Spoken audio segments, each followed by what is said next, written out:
Why did toilets kill kings in the past? Was their constipation really that severe? Didn't they have toilet paper? Kings were supposed to die like heroes, in battles, among enemies, with a sword in hand.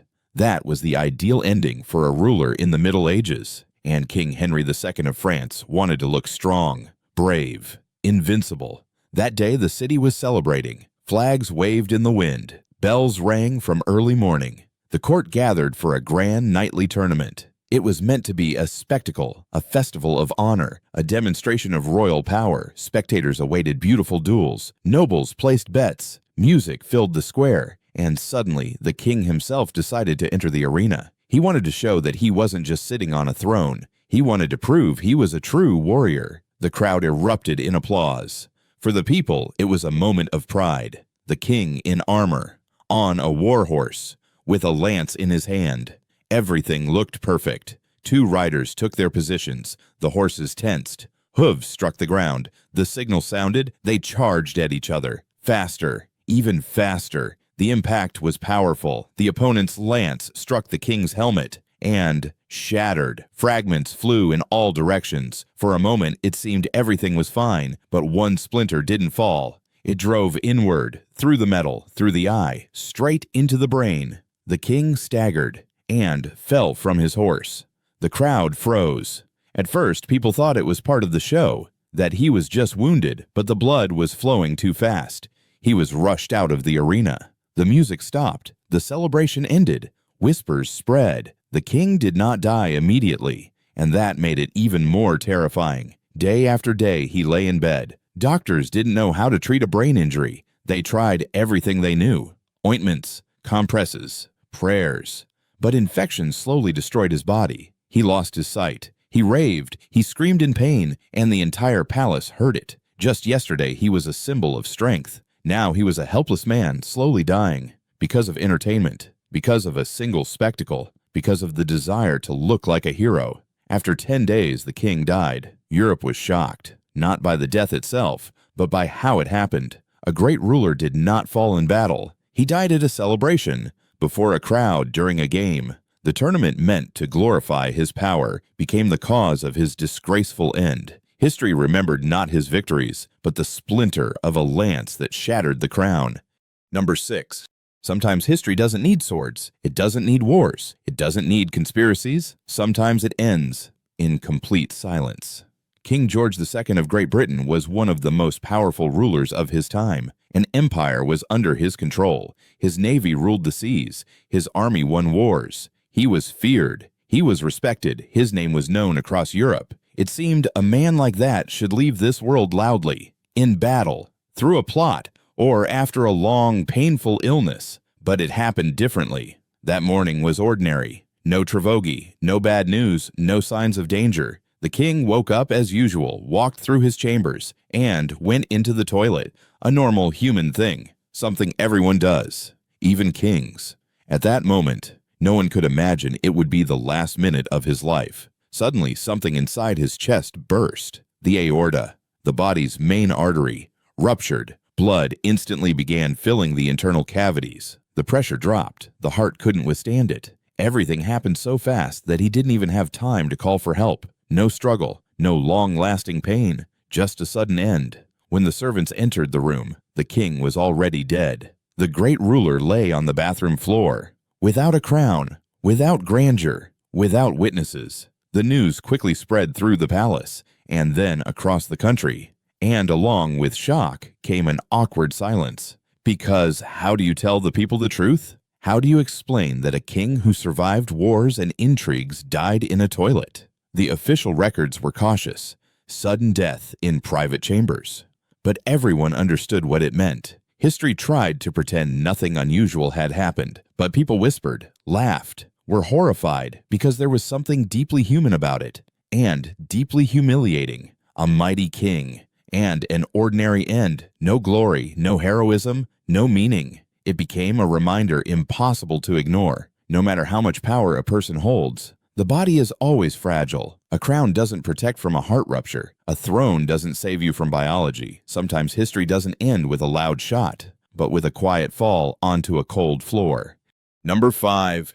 In the Middle Ages, people believed in strange things. They believed that illness could be burned out, soaked out, pulled from the body by any means necessary. The more painful, the more effective, and kings believed this just as much as common people. King Charles II of Navarre had suffered from illness for a long time. His body was weakening. His strength was fading. Doctors could not understand what was happening, but they had a solution. In their opinion, the disease had to be driven out of the body. For this, they used cloth soaked in alcohol or wine. They wrapped the king's entire body in it. It was believed that alcohol purified the blood, drew out the sickness, and restored health. The king lay in bed, completely wrapped in damp bandages. Candles burned around him, quiet, calm, almost like a hospital. Servants watched to make sure the wrappings did not dry out. And at one moment, something happened that no one expected. One of the servants stepped too close with a candle. The flame touched the cloth, and the alcohol ignited instantly. Fire raced across the bandages like a long fuse. Within seconds, the king was in flames. He couldn't move. The fabric held his body tightly. He screamed. Servants tried to put out the fire. They poured water, tore off the wrappings,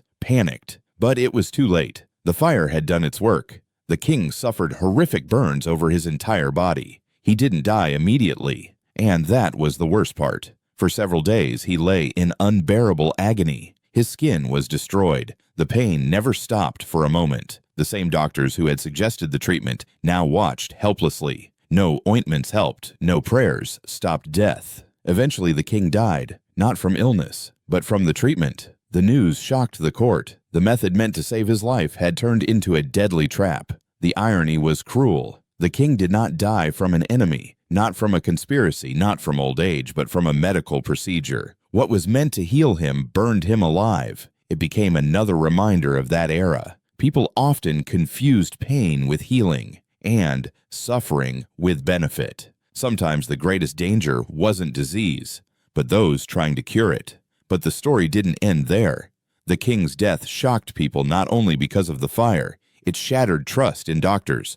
Whispers spread through the court. People feared treatment more than illness, because now everyone had seen. The king wasn't killed by sickness. He was killed by hope for a cure. Some servants refused any procedures. Others fled the palace whenever they heard the word treatment. Rumors spread among the people that doctors were not healers but slow killers, and there was truth in it. At that time, medicine barely understood how the body worked, but it loved experiments. The stranger, the more convincing, the more painful, the more effective. People were cut without anesthesia, wounds were burned, poisons were given in small doses, and if a patient died, it wasn't considered a mistake. It was called the will of God. The king's death became a symbol of this logic, a logic where treatment was more dangerous than disease, where pain meant progress, where suffering was the price of hope.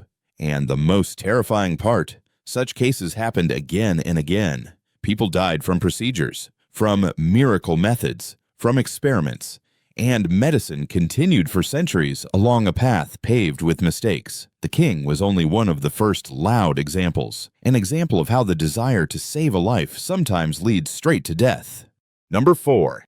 In the Middle Ages, death often came with a sword, on the battlefield, during conspiracies, in bloody clashes, but sometimes it waited where a person was most defenseless. King Edmund Ironside was a warrior. His nickname meant Ironside. He was famous for his strength, endurance, and fearlessness in battle. He fought against invasions, led armies, personally charged into combat. It seemed that such a king could die only heroically, with a sword in his hands, among enemies, to the sounds of battle. But fate decided otherwise. One day the king was in his residence. Everything was calm, no alarms, no danger. He went to the toilet. In those times, it was a separate structure with a hole in the floor leading to a sewer pit or ditch, a place where the king left his weapons, where he was alone, where guards stood far away, a moment of complete vulnerability. And that was exactly where someone was waiting for him. According to legend, an enemy hid beneath the toilet. He heard footsteps. He waited. He knew when the king would sit down. And in that very second, a spear shot upward from below. The metal pierced the king's body. Suddenly, without warning, Without any chance to defend himself, the king screamed, but it was too late. The blow was fatal. The strong warrior, who had survived dozens of battles, died in the one place he never expected danger. The news spread quickly, and it caused horror, not only because the king was dead, but because of how easily it happened, how simple it was to kill a ruler by waiting for an ordinary human moment. People became afraid. If even a king was not safe, then who was? The story was so humiliating that some chroniclers tried to soften it. Some wrote about a secret conspiracy, others about a sudden attack. But the legend of the toilet assassination survived for centuries because it was too disturbing to forget. A great warrior, an iron king, and death in the most ordinary place. It became another reminder: strength doesn't protect from surprise. A sword doesn't help when you're defenseless. Sometimes the deadliest blows come not on the battlefield, but in moments of complete trust and calm. Number 3.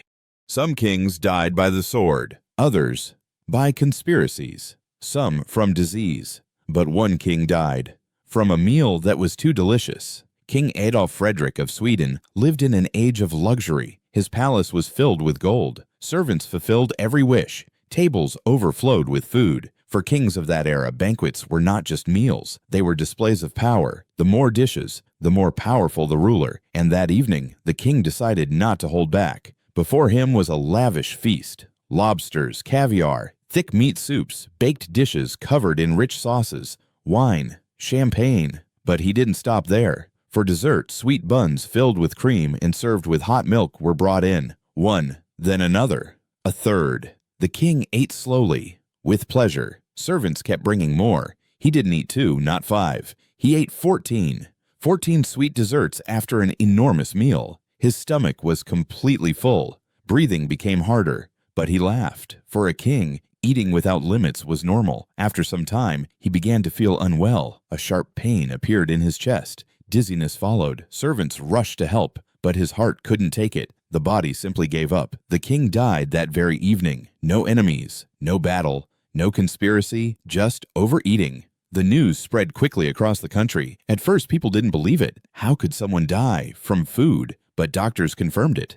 The heart had failed under the strain. History didn't make him famous for his reign, but for the way he died. He was remembered as the king who literally ate himself to death. It sounded absurd and yet symbolic. While common people starved, the king died from excess. The luxury meant to show greatness became the cause of his downfall. It proved once again, sometimes the greatest enemy isn't the sword, but indulgence. But the most interesting part came after his death. Doctors argued for a long time. Some said it was a heart attack. Others claimed the stomach simply couldn't handle so much food. Some even believed the body had suffocated from within. In any case, the conclusion was the same. The king wasn't killed by illness, not by enemies, but by his own appetite for luxury. The news became a joke across Europe. At other royal courts, people whispered, "Did you hear? The king of Sweden died from dinner." Officially, it was reported carefully, but among the people, the story quickly became a legend. They retold it in markets, in taverns,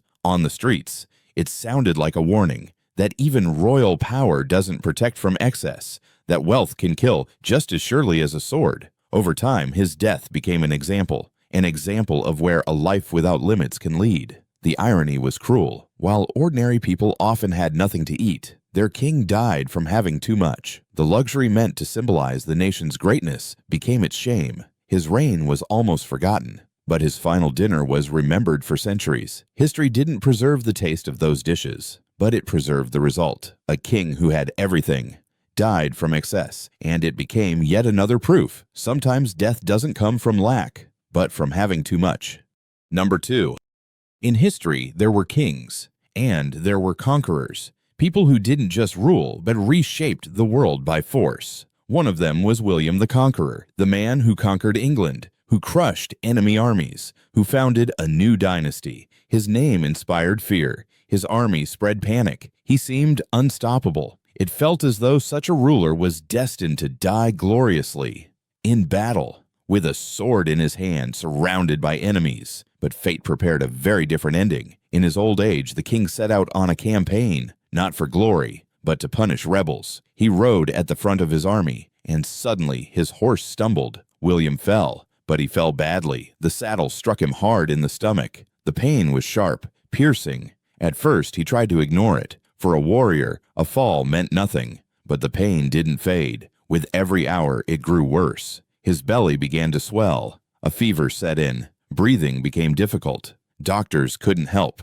In those times, internal injuries were often fatal. His body slowly collapsed from within, and the great conqueror began to fade. Days passed in agony. The king knew he was dying. He ordered part of his wealth given to the poor, asked forgiveness for his cruelty, prepared himself for death, and finally, he died. But the most shameful part came afterward. It was time for the funeral. By tradition, the king's body was to be placed solemnly in a stone tomb. Priests arrived, nobles gathered, soldiers stood by. Everyone expected a majestic ceremony, but because of heat and time, the body had begun to decompose. Gases built up inside. The corpse swelled. It barely fit into the sarcophagus. Servants tried to force it in. They pushed, pressed, and suddenly, the body burst open. The trapped gases exploded outward. A horrific stench filled the air. The crowd panicked and scattered. Priests covered their faces. The ceremony collapsed into chaos. The great king, who conquered a nation, had exploded at his own funeral. Instead of honor, disgust. Instead of glory, shock. People rushed to finish the burial as quickly as possible, but the moment could never be erased. Rumors spread instantly. In towns and villages, people whispered, "Did you hear? The king's body burst during the funeral." To many, it seemed like a bad omen, like punishment for cruel wars, a symbol that even the mightiest cannot escape humiliation. His victories remained in history books, but this scene lived in people's memories. The conqueror who terrified entire nations did not receive a peaceful death, and even after death, he was denied dignity. His body became a source of horror. It was as if history delivered a final reminder. You can conquer lands, you can command armies, you can wear a crown, but you cannot control death. Sometimes it takes not only life, but dignity as well. Number 1. In the Middle Ages, people searched for miracles. They believed that diseases could be cured with magic, that aging could be stopped, that death could be tricked. Alchemists promised elixirs of life. Doctors mixed strange substances. Poisons were called medicine.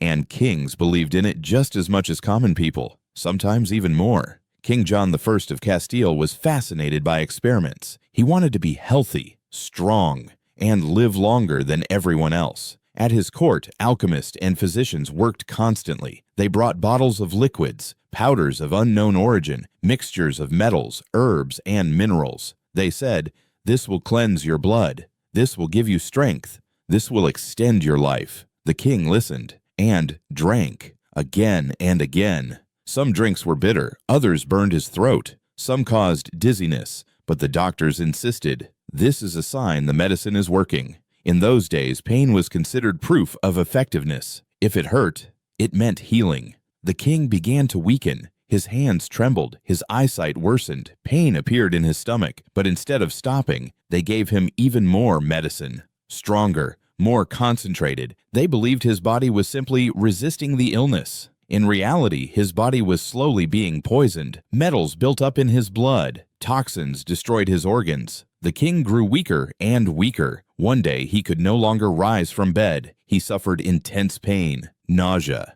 convulsions. The doctors panicked, but instead of ending the experiments, they gave him one more mixture, the strongest one yet. They believed it would save his life. A few hours later, the king died. Not from illness, but from what he had taken for years as treatment. The news shocked the court. People suspected poisoning, conspiracies, traitors, but the truth was simpler and more terrifying. The king had killed himself by believing in pseudoscience, by trusting miracle potions, by trusting people who didn't truly understand how the body worked. His death became another example of the era, an era where medicine was experimentation, where poison could be called a cure, where pain was seen as progress. For a long time, people whispered, "He died from his own potions." To some, it seemed like a curse. To others, a warning. Even a king cannot cheat nature. Even power does not protect from the consequences of foolish choices. Sometimes the greatest enemy is not a conspiracy, not a sword, not a disease, but faith that miracles are stronger than reality.